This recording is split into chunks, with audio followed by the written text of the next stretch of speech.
ಒಂದು ಗಿಡಕ್ಕೆ 100 ಬಿಡಾತವ್ರಿ ನೋಡ್ರಿ ಎಣಸ್ರಿ ನೀವು ಒಂದೇ ಗಿಡ ಎಣಸ್ರಿ ನೀವು 1 2 3 4 5 6 7 8 9 10 ಅಯ್ಯಯ್ಯೋ ಎಷ್ಟೈತ್ರಿಪ್ಪ ಇದು ನೋಡಿ ಎನ್ಸಕ್ರ ಆಗತ್ತಾ ಇದನ್ನ ಅದನ್ನ ರೀ ಎನ್ಸ್ಕೋದ್ಕೊಂಡ್ರದಾಗ್ತೈತ್ರಿ ಇದನ್ನ ನೋಡಿ ಇದನ್ನ ಹರಿಗೆ ಎಬ್ಬಿಸ್ರಿ ಅದನ್ನ ನೋಡಿ ಹೌದ್ರಿ. ನಾವಿವತ್ತು ಡೆಮೋ ಕೊಡಕ್ಕೆ ಬಂದಿರುವಂತಹ ಪ್ರಾಡಕ್ಟ್ ಇವಾಲ್ವ್. ಸೊ ಈ ಇವಾಲ್ವನ್ನು ನಮ್ಮ ರೈತರಾದಂತಹ ಕರಿಬಸಪ್ಪ ಕೊಟಬಾಗಿ ಅನ್ನೋರ ಹೊಲದಲ್ಲಿ ಟೊಮ್ಯಾಟೊ ಹಾಗೂ ಬದನೆಗೆ ಬಳಸಿ ಯಾವ ರೀತಿಯಾಗಿ ಇದ್ರ ರಿಸಲ್ಟ್ ಬರುತ್ತೆ ಅನ್ನೋದನ್ನು 15 ದಿನಗಳ ನಂತರ ಅವ್ರ ಬಾಯಲ್ಲೇ ತಿಳ್ಕೊಳ್ಳೋಣ. ಅಗದಿ ನಂಬರ್ 1 ಕಾಯಿ ಬಿಟ್ಟೈತಿ ಇವಾಲ್ವ್ ಕೊಟ್ಟ ಮೇಲೆ ಇವಾಲ್ವ್ ಕೊಟ್ಟಿಂದ. ಹಾಂ ರೀ. ಸೈಜ್ ಅದು ರೀ? ಸೈಜ್ ಅನ್ಕೆ ಭಾರಿ ಹುಟ್ಟ್ರಿ.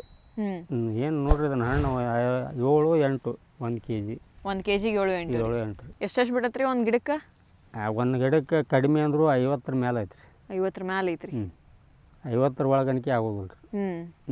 ಈಗ ಹರಿದೇವ್ರಿ, ಈಗ ಹರಿದ್ರೂ ಎಷ್ಟು ಐತಿ ಕಾಯಿ. ಎಷ್ಟು ದಿನ ಆತ್ರಿ ಹರಿಯಾಕತ್ತಿ? ಈಗ ಒಂದು 15 ದಿನ ಆಯ್ತು ನೋಡ್ರಿ. 15 ದಿನ ಆತ್ರಿ. 15 ದಿನಕ್ಕೆ ಎಡೆಟ್ ಹೊಂಡ ಆತ್ರಿ? ದಿನ ಒಂದು 50-60 kg. 50-60 kg ಹೊಂಡ ಆತ್ರಿ.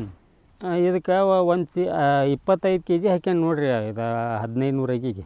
ಹಾಂ ರೀ. 1500 ಬದ್ನೆಗಿ ಹೆಚ್ಚನಿ, ಅದಕ್ಕೆ 25 kg. ಒಟ್ಟು 1 ಚೀಲ ಗೊಬ್ಬರ ಹೋಗೈತ್ರಿ ಅದು. ಅರ್ಧ ಎಕರೆಗೆ 1 ಚೀಲ ಡಿಫೆನ್ಸ್ ಹಾಕಿರಿ. ಅರ್ಧ ಇದಕ್ಕೆ ಬದ್ನಿಗೆ, ಅರ್ಧ ಟೊಮ್ಯಾಟೋಗೆ ರೀ.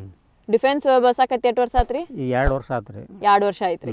ದರ್ವನ್ಕು, ಸೋಯಾಬೀನ್ಗೆ, ಈ ಶೇಂಗಾಕ ಎಲ್ಲಕ್ಕೂ ಅದನ್ನ ಯೂಸ್ ಮಾಡಿ. ಗೊಂಜಾಳ ಸತ್ಯಕ್ಕೆ ಅದನ್ನ ಹಾಕೀನಿ. ಇದನ್ನ ಎಟ್ ಬರ್ಬೋದ್ರಿ ಇದು ಟೋಟಲ್? ಈಗ 15 ದಿನ ಆತ್ರಿ ನೀವು ಹರಿಯಾಕತ್ರಿ. ಈಗ ಒಂದು 750ರಿಂದ 900 kg ಬಂದತ್ರಿ. ಈಗ ಇನ್ನ ಎಷ್ಟು ದಿನ ಬರ್ಬೋದ್ರಿ ಇದು ಹಿಂಗ್ರಿ? ಇನ್ನೂ ಒಂದು ಸನಿಯಕ್ಕೆ 20 ದಿನ ತಿಂಗಳ ದಿನ ಬರ್ತೈತಿ ನೋಡ್ರಿ. 20 ದಿನದಿಂದ 1 ತಿಂಗಳ ಮಟ್ಟ ಬರ್ತೈತಿ. ಇನ್ನ ಅಷ್ಟು ಕಾಯಿ ಐತ್ರಿ. 1200ರಿಂದ 1500 ಮಟ್ಟ ಇನ್ನ ಕಾಯಿ ಬರ್ತೈತಿ.